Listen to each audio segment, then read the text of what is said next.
మనం ఇందాకే చెప్పుకున్నట్లు ఆపరేషన్ సింధూర్లో భాగంగా ఏదైతే ఎయిర్ స్ట్రైక్ వీడియో ఇప్పుడు రిలీజ్ చేసింది ఇండియన్ ఆర్మీ, దానికి సంబంధించి మనం ప్రస్తుతానికి టార్గెట్ 2ని చూస్తున్నాం. కొట్లీలోని గుల్పూర్ టెర్రరిస్ట్ క్యాంప్కి సంబంధించిన విజువల్స్ మనం చూస్తున్నాం. మనకి ఎక్కడైతే ప్లేస్ లొకేట్ అయిందో దాన్ని కూడా మనకి మ్యాప్లో క్లియర్గా మనకి ఇది చేయడం కూడా జరిగింది. ఇక అదేవిధంగా ఏదైతే టెర్రరిస్ట్ క్యాంప్ని గుర్తించారో, అటాక్ని టార్గెట్ 2గా వాళ్ళు నిర్ధారించుకున్నారో దానికి సంబంధించిన విజువల్స్ మనం చూస్తున్నాం. ఈ ప్లేస్ని టార్గెట్ 2గా గుర్తించారు. అయితే 1:08 ఈ ప్లేస్లో మనకి ఈ దాడి జరగడం జరిగింది. మొదటి టార్గెట్ 1:04 జరిగింది బాంబింగ్ అనేది. ఇక టార్గెట్ 2ని 1:08 నిర్వహించడం జరిగింది. అయితే మనం చూస్తున్నాం ఇది పీఓజేకే నుంచి 30 కిలోమీటర్ల దూరంలో ఉంటున్నట్టు కూడా ఇండియన్ ఆర్మీ వెల్లడించడం కూడా జరిగింది. ఇక ఈ 30 కిలోమీటర్ల దూరంలో నుంచి లష్కరే తోయిబాకు ఇది కంట్రోల్ సెంటర్ కూడా నిర్వహిస్తున్నట్లు తెలిసింది. ఇవాళ తెల్లవారుజామున 1:08 ఈ బాంబింగ్ జరగడం కూడా జరిగింది. మనకి కింద స్క్రీన్ లో లాస్ట్ లో మనకి టైం కూడా క్లియర్ గా చెప్తున్నారు. ఎప్పుడైతే ఈ బాంబ్ స్క్వాడ్ జరిగిందో, ఈ బాంబింగ్ అనేది జరిగిందో దాన్ని కూడా క్లియర్ గా మనకి టైం తో సహా ఇప్పుడు ఇండియన్ ఆర్మీ దీనికి సంబంధించిన విజువల్స్ రిలీజ్ చేయడం జరిగింది. మొదటి టార్గెట్ కి రెండో టార్గెట్ కి మనం ఇందాక చెప్పుకున్నట్లుగానే 4 నిమిషాల తేడా ఉంది. సో ఈ రెండు టార్గెట్లకి సంబంధించిన వీడియోస్ ప్రస్తుతం విడుదల చేయడం జరిగింది ఇండియన్ ఆర్మీ. దీనికి సంబంధించిన పూర్తి డీటెయిల్స్ అందించడానికి మా ప్రతినిధి శివ లైవ్ లో జాయిన్ అవుతున్నారు. శివ, మనం చూస్తున్నాం టార్గెట్ నెంబర్ 1, టార్గెట్ నెంబర్ 2గా ఫిక్స్ చేసింది ఇండియన్ ఆర్మీ. ఎయిర్ స్ట్రైక్ ఏ విధంగా నిర్వహించిందో మనం చూస్తున్నాం. దానికి సంబంధించిన విజువల్స్ రిలీజ్ చేయడం కూడా మనం చూస్తున్నాం. సో 1కి 4 నిమిషాలు, టార్గెట్ 1 టార్గెట్ 2ని చేరుకోవడానికి 4 నిమిషాల కాల వ్యవధి పట్టినట్లు కూడా మనకి క్లియర్ గా వాళ్ళు వీడియోని రిలీజ్ చేయడం కూడా చూస్తున్నాం. దీనికి సంబంధించిన ఓవరాల్ డీటెయిల్స్ ఏ విధంగా ఉన్నాయి శివ? రైట్ రత్న, భారత్ ఏదైతే ఆపరేషన్ సింధూర్ పేరుతో పాకిస్తాన్ ఉగ్రవాద స్థావరాలపై దాడులకు దిగింది, దానిలో భాగంగా గత అర్ధరాత్రి అంటే రాత్రి సమయంలో 1:04 దాటిన తర్వాత 1:30 లోపు మొత్తం 9 స్థావరాలపై 5 ప్రాంతాల్లో మొత్తం ఉగ్రవాద స్థావరాలను టార్గెట్గా చేసుకుని పాకిస్తాన్పై అటాక్ చేసింది భారత్. దానిలో భాగంగా దానికి సంబంధించిన వీడియోలు, ఒక్కొక్క వీడియోలు ఇండియన్ ఆర్మీ రిలీజ్ చేస్తుంది. టార్గెట్ 1 కోట్లీలోని అబ్బాస్ ఉగ్రవాద కార్యకలాపాలు నిర్వహించే ఉగ్రవాద శిబిరం ఏదైతుందో దానిపైన మొదట దాడి చేశారు. దాని తర్వాత 4 నిమిషాల వ్యవధిలోనే కోట్లీలోని గుల్పూర్లోని ఉగ్రవాద శిబిరమైన లష్కరే తోయిబాకు సంబంధించి అక్కడి నుంచే కార్యకలాపాలకు సంబంధించి నియంత్రణ కానీ కంట్రోలింగ్ అంతా కూడా అక్కడి నుంచి జరుగుతుంది. దానిపైన దాడి చేశారు. ఇక దానికి సంబంధించిన వీడియో కూడా ఇప్పుడు సోషల్ మీడియాలో వైరల్ అవుతుంది. ఇండియన్ ఆర్మీ రిలీజ్ చేసిన తర్వాత దీనికి సంబంధించిన వీడియోస్ అన్ని కూడా సోషల్ మీడియాలో వైరల్ అవుతున్న పరిస్థితి కనిపిస్తోంది. అంటే మొత్తం 9 స్థావరాలపై దాడి చేసిన నేపథ్యంలో దానికి సంబంధించిన 5 ప్రాంతాల్లో ఈ స్థావరాలు ఉన్నాయి. వాటికి సంబంధించిన వీడియోలు ఒక్కొక్కటిగా కూడా ఇండియన్ ఆర్మీ రిలీజ్ చేసిన పరిస్థితి కనిపిస్తోంది. అంటే మొదట మధ్యాహ్నం ఒక సమావేశాన్ని ఏర్పాటు చేసి ఉదయం 10:30 గంటలకు ఎక్కడెక్కడ దాడి చేసాము, ఎందుకు దాడి చేసాము, ఏ విధంగా దాడి చేసాము అనే అంశాలపై భారత ప్రభుత్వం ఇటు కమాండ్ వింగ్ అలాగే లెఫ్టినెంట్ కల్నల్ కూడా దానికి సంబంధించిన విషయాలను వెల్లడించారు.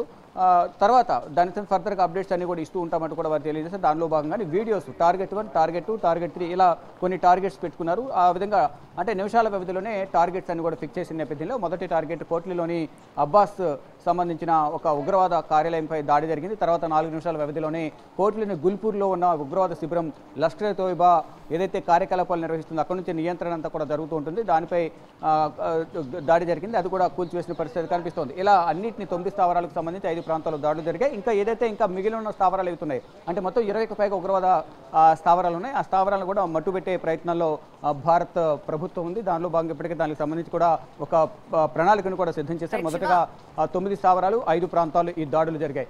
మరోవైపు ఏదైతే ఈ భారత్ అటాక్లో చనిపోయిన ఉగ్రవాదులు ఎవరైతున్నారో ఆ ఉగ్రవాదులకు నివాళులు అర్పించేందుకు ఆర్మీ సైనికులు స్వయానా దగ్గరుండి అంత్యక్రియలు కానీ వారికి నివాళులు అర్పించడం కానీ చేస్తారు. దాన్ని బట్టి ఉగ్రవాదులకు పాకిస్తాన్ ఆర్మీకి ఎంత అవినాభావ సంబంధం ఉంది, ఏదైతే ఉగ్రదాడులు జరిగే సందర్భంలో పాకిస్తాన్ సైన్యం ఏ విధంగా సహకరిస్తుంది, మరోవైపు పెహల్గాంలో జరిగిన ఉగ్రదాడులకు వెనుక పాకిస్తాన్ ఆర్మీ కూడా ఉంది అనేది ఈ దృశ్యాలను చూస్తుంటే కనుక ప్రధానంగా అర్థమవుతుంది. ఏదైతే ఉగ్రవాదులు చనిపోయిన నేపథ్యంలో వారికి వెళ్లి నివాళులు అర్పించడం కానీ పరామర్శించడం కూడా ఆర్మీకి సంబంధించిన ఉన్నత స్థాయి అధికారులందరూ కూడా అక్కడికి వెళ్తూ ఉన్నారు. దానికి సంబంధించి అందరూ కూడా ప్రపంచవ్యాప్తంగా కూడా తీవ్రమైన చర్చ అయితే కొనసాగుతుంది. ఉగ్రవాదులు చనిపోయిన సందర్భంలో ఒక బోర్డర్లో దేశం కోసం పనిచేసే సైనికులు ఎందుకు వెళ్లాల్సి వచ్చిందనే దానిపై కూడా ఒక చర్చ అయితే కొనసాగుతోంది. మరోవైపు పాకిస్తాన్ జరిపిన కాల్పుల్లో ఏదైతే పాకిస్తాన్ కూడా ప్రతిగా దాడి చేసింది, ఇటు జమ్మూ కాశ్మీర్లోని సరిహద్దు ప్రాంతాల్లో దాడులు చేసిన నేపథ్యంలో జమ్మూ కాశ్మీర్ సంబంధించిన 15 మంది సాధారణ పౌరులు చనిపోయారు, 43 మందికి గాయాలయ్యాయి. ఇక దీనికి సంబంధించి భారత ప్రభుత్వం కూడా ముందుగానే తగిన ఆదేశాలు జారీ చేసింది. ఎవరైతే సరిహద్దు ప్రాంతాల్లో ఉన్నారో వారందరూ కూడా బంకర్లలోకి వెళ్ళిపోండి, ఎవరు కూడా అజాగ్రత్త వహించొద్దంటూ కూడా చెప్పింది. రైట్ శివ, మీరు చెప్పినట్లుగానే 5 టార్గెట్లను ఫిక్స్ చేసి 9 స్థావరాలపై దాడి చేసింది మన ఇండియన్ ఆర్మీ అని చెప్తున్నారు. సరే, అది పక్కన పెడితే ఇప్పుడు ఏదైతే మనకి రిలీజ్ చేసిన వీడియోస్ ఉన్నాయో, దానికి సంబంధించిన విజువల్స్ ఉన్నాయో, టార్గెట్ 1, టార్గెట్ 2 అంటున్నారు. ఇది POJKకి ఒకటి 13 కిలోమీటర్లు, ఇంకోటి 30 కిలోమీటర్ల దూరంలో ఉన్న నేపథ్యంలో ఈ స్థావరాల్లో ఎటువంటి కార్యకలాపాలు నిర్వహిస్తున్నట్లు మన ఇండియన్ ఆర్మీ గుర్తించడం జరిగింది. టార్గెట్ 1లో ఎటువంటి కార్యకలాపాలు కొనసాగిస్తున్నట్లు ఆ స్థావరాన్ని గుర్తించడం జరిగింది. టార్గెట్ 2లో ఎటువంటి కార్యకలాపాలు నిర్వహిస్తున్నట్లు గుర్తించడం జరిగింది. శివ, మొత్తం అన్ని చోట్ల కూడా ఉగ్రవాద కార్యకలాపాలకే స్థావరాలను ఏర్పాటు చేసి అక్కడి నుంచే శిక్షణ కార్యక్రమాలు ఇవ్వడం కానీ, మానవ బాంబులకు సంబంధించి ఏ విధంగా వ్యవహరించాలి అనేది, అంటే ఇన్ కేసు మనం 2019లో పుల్వామా అటాక్ ఏదైతే జరిగిందో సైనిక వాహనంపై మానవ బాంబు ప్రయత్నం జరిగింది. ఆ నేపథ్యంలో అక్కడ ప్రధానంగా అక్కడ సైనికులు కూడా గస్తీ కాసేందుకు వెళ్ళిన ఆర్మీ సైనికులకు సంబంధించిన వాహనాల మధ్య ఈ బాంబు కూడా అటాక్ చేసిన నేపథ్యంలో, మానవ బాంబు అటాక్ చేసిన నేపథ్యంలో అప్పుడు 40 పైగా మంది భారత సైనికులు మృతి చెందారు. అలాగే ఏ విధంగా వ్యవహరించాలి, కాల్పులు జరిపే సందర్భంలో కానీ, మానవ బాంబు ప్రయత్నాల్లో కానీ, మొత్తం అన్ని విధాలుగా కూడా ఉగ్రవాద స్థావరాలు అన్నీ కూడా వారికి శిక్షణ కార్యక్రమాలు ఇవ్వడం కానీ, అక్కడ స్థావరాలు ఏర్పరచడం కానీ, అన్నీ కూడా మొత్తం ప్రతి ఒక్కటి కూడా POKలో ఉన్న ఉగ్రవాద స్థావరాలు ఏవైతే ఉన్నాయో వారికి ప్రధానంగా ట్రైనింగ్ ఇవ్వడమే ప్రధాన ఎజెండాగా అక్కడ స్థావరాలు ఏర్పరచడం. ట్రైనింగ్ ఇచ్చిన తర్వాత ఏదైతే జమ్మూ కాశ్మీర్లో TRF ఏదైతే ఉందో, ది రెసిస్టెన్స్ ఫోర్స్ ఏదైతే ఉందో అటువంటి అనుబంధ సంస్థలను వివిధ ప్రాంతాలకు తరలించి అక్కడ ఉగ్రవాద కాల్పులను జరిపే విధంగా ప్రేరేపించడం, ఇదంతా కార్యక్రమాలను కూడా ఈ లష్కర్ తోయిబా, ISIS అలాగే జైషే మహమ్మద్ సంబంధించిన ఉగ్రవాద సంస్థలకు అనుసరణలు జరుగుతూ ఉంటాయి. దానిలో భాగంగానే ఈ లష్కర్ తోయిబాకు అనుబంధ సంస్థ అయిన TRF ఏదైతే ఉందో, ది రెసిస్టెన్స్ ఫోర్స్ కూడా వారికి అనుసరణలను వారి దగ్గర ట్రైన్ అయ్యి POKలో ట్రైన్ అయ్యి ఇటు భారత్లోకి వచ్చింది. జమ్మూ కాశ్మీర్ అటవీ ప్రాంతంలో, కొండ ప్రాంతాల్లో తలదాచుకుంటూ వారు రెక్కి నిర్వహించి మరి వారం రోజుల ముందు రెక్కి నిర్వహించారు 15వ తేదీన. తర్వాత 22వ తేదీన టార్గెట్ ఫిక్స్ చేసుకుని ఎక్కడైతే భద్రత తక్కువ ఉంటుందో ఆ భద్రత తక్కువ ఉన్న ప్రాంతాల్లో వారు కాల్పులు జరిపారు. వారికి స్థానికులు కూడా సహకరించారనేది కూడా కొంత NIA వద్ద సమాచారం ఉన్న నేపథ్యంలో అనేక మందిని 2000 మందికి పైగా కూడా స్థానికులు విచారించారు. కొంతమంది ఇంకా NIA అదుపులను ఉన్నారు, వారిని కూడా మరింత సమాచారం కోసం విచారిస్తున్న పరిస్థితి కనిపిస్తుంది. ఎవరైతే ఉగ్రవాదులు కాల్పులు జరిపి ఇటు దక్షిణ కాశ్మీర్లోనే తలదాచుకున్నారు, అక్కడే నక్కి ఉన్నారు, స్థానికులు వారికి సహకారం అందిస్తున్నారని తెలిపిన నేపథ్యంలో వారందరి కోసం కూడా సెర్చ్ ఆపరేషన్ కొనసాగుతుంది. అయితే ప్రధానంగా ఏదైతే పాకిస్తాన్లో ఉగ్రవాద శిబిరాలు కానీ, స్థావరాలు కానీ ఏవైతే ఉన్నాయో అవన్నీ కూడా ఉగ్రవాదులను తయారు చేయడం, భారత్పై ఏ విధంగా అక్కసు వెలగక్కాలి, ఏ విధంగా వారిపై దాడి చేయాలి అనేది కూడా వారికి ట్రైనింగ్ చిన్నప్పటి నుంచే ముందుగా దానికి సంబంధించి ట్రైనింగ్ సెక్షన్స్ ఉంటాయి. ట్రైనింగ్ ప్రకారం స్టేజెస్ వైజ్గా వారికి ట్రైనింగ్ ఇస్తూ ఉంటారు.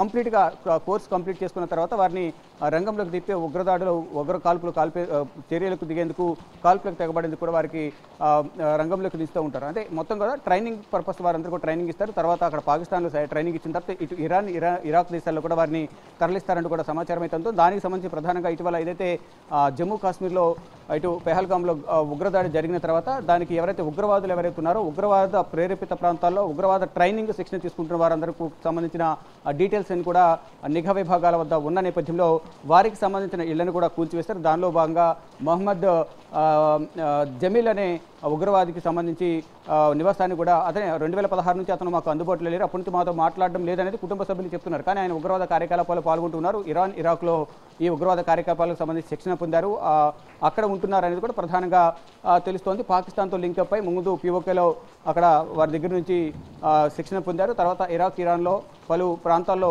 తిరుగుతూ ఉగ్రవాద కార్యకలాపాలకు పాల్పడుతున్నారని సమాచారం ఉన్న నేపథ్యంలో వారిని కూడా కూల్చేశారు. ఇలా అనుమానితులు ఎవరైతే ఉన్నారో ఉగ్రవాద కార్యకలాపాలకు చేసేవారు అటువంటి వారందరూ కూడా ఇక్కడ POKలను పాకిస్తాన్ పరిసర ప్రాంతాల్లో ఉగ్రవాద స్థావరాలు అయితే ఉన్నాయో శిబిరాలు అక్కడ ట్రైనింగ్ తీసుకుని వివిధ దేశాలకు వారిని పంపించడం అనేది కూడా పాకిస్తాన్ చేస్తూ ఉంది. ఈ నేపథ్యంలో మనం అంటే ఉగ్రవాదులకు ఏ విధంగా సహకరిస్తుంది ఆర్మీ అని తెలుసుకోవడానికి ప్రధానంగా ఫర్ ఎగ్జాంపుల్ ఉదాహరణ చూసుకుంటే కనుక మనం ఏవైతే ఉగ్రవాదులు చనిపోయారో వారికి నివాళులర్పించేందుకు స్వయాన భారత్ అటు ఆర్మీ సైనికులు పాకిస్తాన్ సంబంధించిన ఆర్మీ సైనికులు వెళ్ళడం, నివాళులు అర్పించడం, వారి కుటుంబ సభ్యులను పరామర్శించడం ఇదంతా కూడా ప్రపంచం అంతా కూడా చూస్తూ ఉంది. అంటే ఉగ్రవాదులకు సైనికులు వెళ్ళి ఎందుకు నివాళులు అర్పించాల్సి వస్తుంది, దీని వెనుక ఏదైతే పెహల్గాంలో దాడి వెనుక ఇటు పాకిస్తాన్కి సంబంధించిన సైన్యం ఉందా అనే అనుమానం కూడా కలుగుతుంది. అంటే ఆ దృశ్యాలు చూస్తే మాత్రం దాన్ని కన్ఫర్మ్ చేసే విధంగా కూడా ఉన్నాయి. ఇక వివిధ టార్గెట్లను ఫిక్స్ చేసుకుని పాకిస్తాన్పై భారత్ ఈ టార్గెట్లో భాగంగా ఏదైతే 9 స్థావరాలు కానీ 5 ప్రాంతాల్లో దాడులు చేసిన నేపథ్యంలో ఇంకా మిగిలిన ఉగ్రవాద స్థావరాలు ఉన్నాయి. ఆ వాటిపైన కూడా దాడి చేసేందుకు భారత ప్రభుత్వం అయితే సిద్ధంగా ఉంది. రత్నం. రైట్ శివ, మీరు అలాగే హోల్డ్లో ఉండండి. ఇక ఏదైతే ఇప్పటికే జరిగిన దాడులకు సంబంధించిన బ్రేకింగ్ ఒకటి అందుతుంది మనకి. కుక్కతోక వంకర అన్నట్లు పాకిస్తాన్ దుర్బుద్ధి కూడా అలాగే ఉంది. ఆ దేశ సైన్యం దొంగ బుద్ధిని వేయటం లేదు. ఆపరేషన్ సింధూర్ పేరుతో భారత షాక్ ట్రీట్మెంట్ ఇవ్వడంతో పాక్ ఇప్పుడు రగిలిపోతుంది. ఎల్ఓసి వెంబడి విచక్షణారహితంగా కాల్పులు జరుపుతుంది. అటు పూంచ్, తంగ్దర్ ప్రాంతాల్లో 15 మంది పౌరులు మృతి చెందారు. మరో 43 మంది కూడా గాయపడినట్లు అధికారికంగా ప్రకటిస్తున్నారు. పాకిస్తాన్ కాల్పులను మన సైన్యం తిప్పికొడుతుంది. కానీ పాక్ రేంజర్లు గ్రామాలను, సామాన్య పౌరులను లక్ష్యంగా చేసుకుని ఫైరింగ్ జరుపుతున్నారు. అటు మోటార్లు సైతం ప్రయోగిస్తున్నారు. రైట్ శివ, మనం చూస్తున్నాం ఒక పక్కన ఎల్ఓసి దగ్గర అనేకమైన కాల్పులు జరుపుతుంది పాక్. ఇప్పటికే ఆపరేషన్ సింధూర్ పేరుతో ఏదైతే ఎయిర్ స్ట్రైక్స్ నిర్వహించిందో దాంతో బుద్ధి రాలేదని చెప్పుకోవచ్చు అంటారా? ఇప్పటికే చాలా మంది మృతి చెందారు. ఇంకా అనేక మంది 43కి పైగా మంది గాయపడినట్లు కూడా మనం చూస్తున్నాం. ఎలా చూడొచ్చు అంటారు దీని శివ? ఇక పాక్ ఎక్కడ వెనకడుగు వేయకుండా యుద్ధమే కావాలని ఖచ్చితంగా కోరుకుంటుంది అనుకోవచ్చా ఈ చర్యలను చూస్తుంటే? రైట్. ప్రధానంగా మనం చూసుకుంటే భారత్ కేవలం ఉగ్రవాద స్థావరాలే టార్గెట్గా అక్కడ దాడులకు దిగింది. కానీ వాళ్ళు డైవర్ట్ చేసే క్రమంలో భాగంగా సామాన్య జనంపై కూడా కాల్పులు జరిపారు. సానుభూతి పొందే విధంగా కూడా వాళ్ళు అక్కడ ప్రచారం చేసుకున్న పరిస్థితి కనిపిస్తుంది. దానికి ప్రతిగా అక్కడున్న పాకిస్తాన్ సైన్యం జమ్మూ కాశ్మీర్ సరిహద్దుల్లో, అత్యంత సరిహద్దుల్లో ఉండే పూంచ్ సెక్టర్ కానీ తంగదర్ ప్రాంతాల్లో కాల్పులకు తెగబడ్డారు. దాంట్లో ఇటు సామాన్య జనం అనేవారు 15 మంది జమ్మూ కాశ్మీర్కి సంబంధించిన వారు మృతి చెందారు. 43 మంది గాయాల పాలయ్యారు. అంటే అమాయక ప్రజలందరూ కూడా అక్కడ మృతి చెందిన పరిస్థితి కనిపిస్తోంది. కానీ ప్రభుత్వం ముందుగానే హెచ్చరికలు జారీ చేసింది. ప్రతి ఒక్కరు కూడా ముందుగానే హెచ్చరికలు జారీ చేసిన నేపథ్యంలో బంకర్లలోకి వెళ్ళి నివాసం ఉండండి, ఎవరు కూడా నిర్లక్ష్యం వహించకుండా బయట సరిహద్దు ప్రాంతాలు ఎవరైతే ఉన్నారో అందరూ కూడా తగిన జాగ్రత్తలు తీసుకోవాలి, నిర్లక్ష్యం వహించొద్దు, ఎవరి రక్షణ వారిదే, దయచేసి అందరూ కూడా ఇటు జమ్మూ కాశ్మీర్ కానీ ఇటు కేంద్ర ప్రభుత్వం కానీ కొన్ని సూచనలు చేసింది. బంకర్లలో ఏవైతే బంకర్లు నిర్మించుకున్నారో బంకర్ల దగ్గరికి వెళ్ళండి, లేనివారు కొంచెం సుదూర ప్రాంతానికి వెళ్ళిపోండి కొంత సమయం వరకు, తదుపరి ఆదేశాలు వచ్చే వరకు కూడా కేంద్ర ప్రభుత్వం తెలియజేసింది. దానికి అనుగుణంగానే కొంతమంది వెళ్ళిపోయారు. కానీ అక్కడ టార్గెట్ అనేది ప్రధానంగా సివిలియన్స్, సాధారణ ప్రజల టార్గెట్గా చేసుకుని పాకిస్తాన్ ఆర్మీ కాల్పులు కానీ ఇటు షెల్లింగ్స్ను ఉపయోగించడం కానీ మోటార్స్ను ఉపయోగించడం కానీ చేసింది. దానిలో భాగంగానే దాడికి కొంతమంది ఇళ్ళు కూడా దగ్ధమయ్యాయి. కొన్ని ఇళ్ళు కూడా శిథిలావస్థకు చేరుకునే అవకాశం అయితే ప్రధానంగా కనిపిస్తోంది. మొత్తంగా చూసుకుంటే పాకిస్తాన్ ఎజెండా ఒకటి, సాధారణ ప్రజలను చంపడం. ఏదైతే పర్యాటకులను ఏ విధంగా అయితే ఉగ్రవాదుల చేత ప్రేరేపించి వారిని ఎలాగైతే కాల్చి చంపారో 26 మందిని, ఇక్కడ కూడా సాధారణ ప్రజలను టార్గెట్గా చేసుకుని వారిపై దాడి చేశారు. జమ్మూ కాశ్మీర్ సరిహద్దులో పూంచ్ సెక్టర్ కానీ తంగదర్, అంటే బయట భారత్ పాకిస్తాన్ సరిహద్దులకు అత్యంత సమీపంలో ఇవి ఉంటాయి.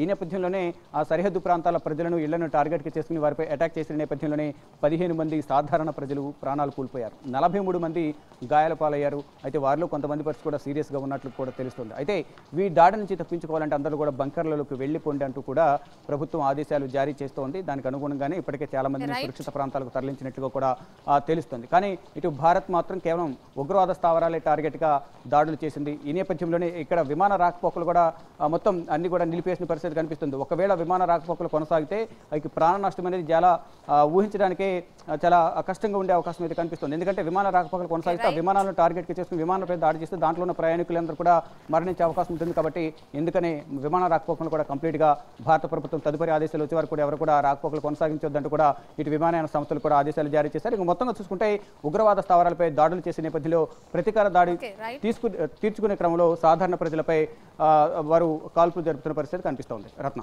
Right, thank you Shiva.